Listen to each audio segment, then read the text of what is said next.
आज पढ़ना है हमें सिंपल पेंडुलम। सिंपल पेंडुलम क्या होता है? हमने पूरा सिंपल हार्मोनिक मोशन पढ़ लिया, पूरा एसएचएम हमने पढ़ लिया, और अभी तक हमने सिंपल पेंडुलम नहीं पढ़ा। तो सिंपल पेंडुलम क्या होता है देखते हैं। ये एक रिजिड सपोर्ट है, बस ध्यान से देखते चलिए। रिजिड सपोर्ट है, यहाँ पर एक पॉइंट है एस, इस पॉइंट से हमने एक थ्रेड बांधा, धागा, और इस धागे से हमने यहाँ पर एक बॉल बांधी, आयरन बॉल। इस आयरन बॉल को कहते हैं बॉल, और इस स्ट्रक्चर को कहते हैं सिंपल पेंडुलम। ठीक है, ये जो पॉइंट है ये एस है, और यहाँ इस बॉब का सेंटर पॉइंट लेना है। अब ये जो थ्रेड है ये यहाँ तक तो आ नहीं सकती है, पर जब हम मेजरमेंट करेंगे तो हम मेजरमेंट इस एस से लेकर ए पॉइंट तक मेजरमेंट करेंगे। अगर हम एस से लेकर इस ए पॉइंट तक की डिस्टेंस दें तो इसको बोलते हैं L, and this L is known as effective length. इसको क्या कहते हैं? इफेक्टिव लेंथ कहते हैं। ठीक है, अब ये पेंडुलम ऑसिलेट करेगा, झूलेगा। इस पेंडुलम को हम ऑसिलेट कराते हैं और ये झूलता हुआ यहां तक पहुंचता है। ठीक है, दिस पॉइंट इज जस्ट से बी, और फिर ये पेंडुलम ऑसिलेट करता हुआ इधर आएगा। इधर वाला पोर्शन में नहीं बना रहा हूं, मैं केवल यहीं तक का पोर्शन बना रहा हूं। अब हमें इसका मास समझना है। इस पेंडुलम का मास कितना है? Let the mass of this Bob is m। इसका मास कितना है? m। और नीचे अर्थ है, नीचे क्या है? अर्थ है। तो अर्थ के पास क्या होती है? ग्रेविटी।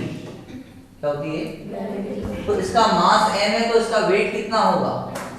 इसका वेट होगा mg, और ये mg वेट किधर होगा? नीचे। अब ये पेंडुलम झूलता हुआ यहां गया, तो इसका मास किधर होगा? इसका वेट mg नीचे की तरफ होगा। इसका वेट किधर होगा? mg। So this angle is theta. ये एंगल कितना है?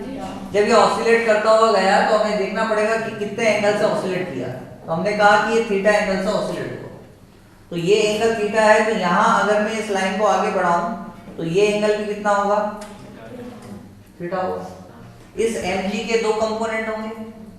हमने प्रोजेक्टाइल मोशन में पढ़ा था, जब भी किसी बॉडी को हम इस तरह से फेंकते हैं तो वो इस तरह से मूव करके ग्राउंड पर गिरती है। This motion is projectile motion. यहाँ पर ये जो वेलोसिटी है ये u है, तो this u is initial velocity, and this is make an angle theta with the horizontal. तो इस u के दो कंपोनेंट होते थे। एक कंपोनेंट इस तरफ होता था u cos theta, that's called horizontal component. एक कंपोनेंट ऊपर की तरफ होता था, that's called u sin theta, vertical component. यहाँ देखिए ये mg नीचे है, ध्यान से देखना। इस mg के दो कंपोनेंट होंगे। जिस साइड ये थीटा एंगल बनाती हुई लाइन जा रही है, इधर कंपोनेंट होगा mg cos थीटा, और एक कंपोनेंट इस लाइन से परपेंडिकुलर इस डायरेक्शन में होगा, ये कंपोनेंट होगा mg sin थीटा। ठीक है, अब हो क्या रहा है? ये जो mg cos थीटा है ये इस स्ट्रिंग को, ये जो धागा बंधा हुआ है, इसको खींच रहा है, और ये जो mg sin थीटा है ये इस पेंडुलम को इधर खींच रहा है, क्योंकि पेंडुलम झूलते हुए उधर तो गया और वापस इधर कौन लेके आया? mg sin थीटा इसको खींचकर इधर लाया, और mg cos थीटा इस स्प्रिंग को ऐसे खींच रहा है। मान लीजिए आपके पास एक स्प्रिंग है, ये क्या है? स्प्रिंग। इस स्प्रिंग को आपने खींचा नीचे की ओर, आपने नीचे की ओर खींचा तो स्प्रिंग यहाँ आ गया। अगर इस स्प्रिंग को आप छोड़ देते हो तो क्या होगा? स्प्रिंग रिवर्स जाएगा। तो नीचे की तरफ तो हमने इसमें क्या करा? अप्लाई फोर्स लगाया। कौन सा फोर्स लगाया? Apply force. और जो रिवर्स फोर्स लगा, उस रिवर्स फोर्स को हम कहेंगे रीस्टोरिंग फोर्स। कैसा फोर्स कहेंगे इसको हम? रीस्टोरिंग फोर्स, क्योंकि वापस इसको लेके कौन गया? रीस्टोरिंग। तो इस पेंडुलम को अगर ध्यान से देखें तो ये पेंडुलम झूलते हुए उधर तो गया, पर रिटर्न कौन लाया, mg sin थीटा। फिर रिपीट करते हैं, इस बॉब का जो मास है वो m है, तो इसका वेट नीचे की तरफ कितना लग रहा है, mg। तो वेट कितना है इसका नीचे की तरफ, इसका वेट है नीचे की तरफ mg, तो जो वेट होता है वही फोर्स होता है, वही हो जाएगा mg। ये तो डाउनवर्ड। किंतु अगर ये बॉब झूलता हुआ यहां तक गया तो इस पोजीशन में अगर आपसे मैं पूछूं कि इस तरफ कौन सा फोर्स लग रहा है, तो आप बोलोगे F = mg sin थीटा। और यहां हम क्या कहेंगे कि ये जो sin थीटा है इसको लगभग केवल थीटा मान लीजिए। आप केवल इसको क्या मान लीजिए, थीटा। ये sin रिमूव कर दीजिए, फंक्शन रिमूव कर दीजिए, क्योंकि sin बहुत ही स्मॉल है। तो हमने फंक्शन रिमूव कर दिया, तो यहाँ पर हम f को क्या लिखेंगे, we just write here f = mg theta। this is equation number first. ये f की इक्वेशन आ गई, f = क्या गया, mg थीटा आ गया, ठीक है। अब लगाएंगे भाई Newton second law of motion. कौन सा लगाना है, Newton second law of motion. तो न्यूटन का सेकंड लॉ ऑफ मोशन सभी को याद है। Newton second law of motion क्या कहता है, न्यूटन का सेकंड लॉ ऑफ मोशन कहता है F = ma, mass into acceleration. तो ये भी फोर्स है और ये भी फोर्स है, तो ये इक्वेशन फर्स्ट, ये इक्वेशन सेकंड। तो हम कहेंगे from equation first and equation second. Equation first और इक्वेशन सेकंड से हम क्या कह सकते हैं, ये जो F रखा है इसकी जगह हम m अल्फा रख लेते हैं। So it is m alpha = mg theta, m to m is cancel out, theta का बात करनी। और हम जानते हैं व्हाट इज एंगल, एंगल = क्या होता है, छोटी क्लासेस में हमने फॉर्मूला पढ़ा है, angle = arc upon radius. Angle = क्या होता है, arc upon radius. So you just observe here, theta is angle और a से लेकर b तक क्या हो गया, आर्क। तो ए बी हो गया आपका आर्क, और रेडियस कितनी हो जाएगी, यहां से लेकर यहां तक। What is this, this is L. तो theta = AB upon L. AB कितना है, व्हाट इज AB, ए से लेकर बी तक की जो डिस्टेंस है दैट्स कॉल्ड डिस्प्लेसमेंट। ए से लेकर बी तक डिस्टेंस क्या है, डिस्प्लेसमेंट।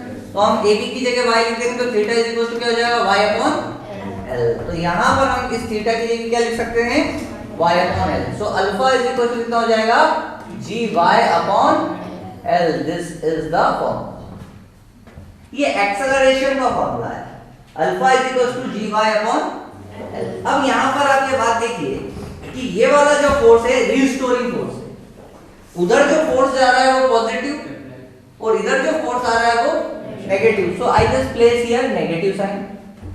तो मुझे यहां भी क्या लगाना पड़ेगा, नेगेटिव साइन।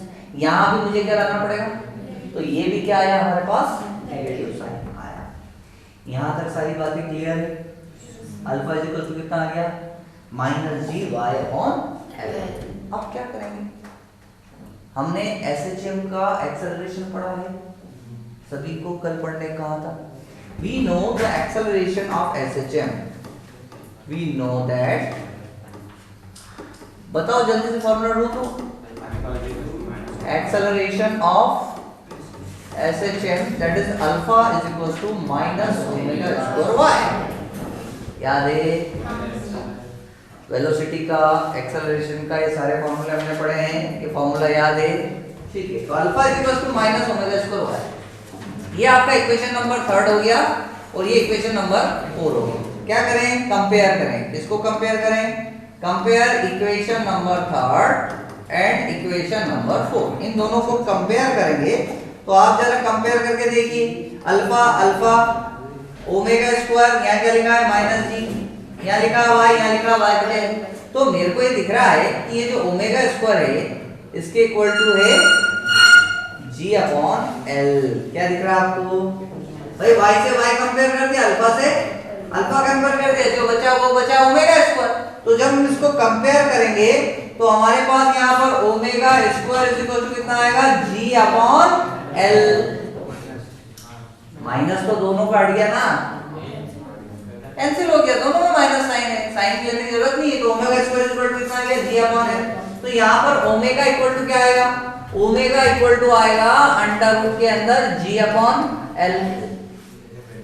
फिर आप ओमेगा का फॉर्मूला जानते हो, ओमेगा इज इक्वल टू कितना होता है 2 पाई न्यू। ओमेगा फॉर्मूला क्या होता है 2 pi new. What is new? New is frequency. तो यहां पर ओमेगा का फॉर्मूला 2 पाई न्यू क्या लिख देते हैं 2 pi nu it is equal to under root g upon L. 2 pi को नीचे ट्रांसफर करते हैं तो nu is equal to 1 upon 2 pi under root g upon L. What is this? This is frequency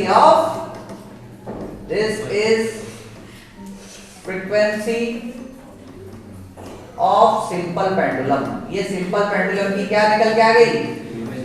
frequency निकल के आ गई। आपसे कहें टाइम पीरियड निकालिए, तो टाइम पीरियड कैसे निकालेंगे? फिर हम एक फॉर्मूला जानते हैं, we know that, क्या जानते हो भैया? फ्रीक्वेंसी और टाइम पीरियड का रिलेशन तो हम जानते हैं कि frequency it is equal to 1 upon time period. Frequency time period के रेसिप्रोकल के इक्वल होती है। तो हम इसी फॉर्मूले में यहां पर पुट कर देते हैं, ये जो फ्रीक्वेंसी की जगह रख देते हैं 1 upon T. So 1 upon T is equal to 1 upon 2 nu under root के अंदर कितना आ जाएगा ये जी बाय एल। आपसे टाइम पीरियड पूछा है, इसको आप रिवर्स कर दीजिए तो t ऊपर चला जाएगा तो t इज इक्वल टू 2 पाई ऊपर चला जाएगा, अंडर रूट के अंदर l अपॉन g आ जाएगा। तो ये फार्मूला हो गया टाइम पीरियड का, ये फार्मूला हो गया फ्रीक्वेंसी का, और एक फार्मूला आपके पास यहाँ पर आया ये वाला, ये फार्मूला सिंपल पेंडुलम के एक्सेलरेशन का हो गया। This is a simple harmonic motion. ये मोशन कौन सा है? सिंपल हार्मोनिक मोशन है। एक्सेलरेशन से एक्सेलरेशन हमने क्या कर दिया? कंपेयर कर दिया। तो यहां पर आप इसको वर्ड्स में लिख सकते हो। वर्ड्स में क्या लिख सकते हो? T for time period it is equal to 2 pi under root what is L? नहीं, केवल लेंथ नहीं, इफेक्टिव लेंथ। क्या लिखेंगे? It is effective length. ये इफेक्टिव लेंथ हो गई। What is G? ग्रेविटेशनल या ग्रेविटी भी लिख सकते हो। This is in word. ऐसे आप फ्रीक्वेंसी का फार्मूला भी लिख सकते हो वर्ड में। U for frequency, frequency is equal to 1 upon 2 pi under root के अंदर G for gravity upon L for effective length. This is complete simple pendulum. क्या हो गया था? समझ आएंगे?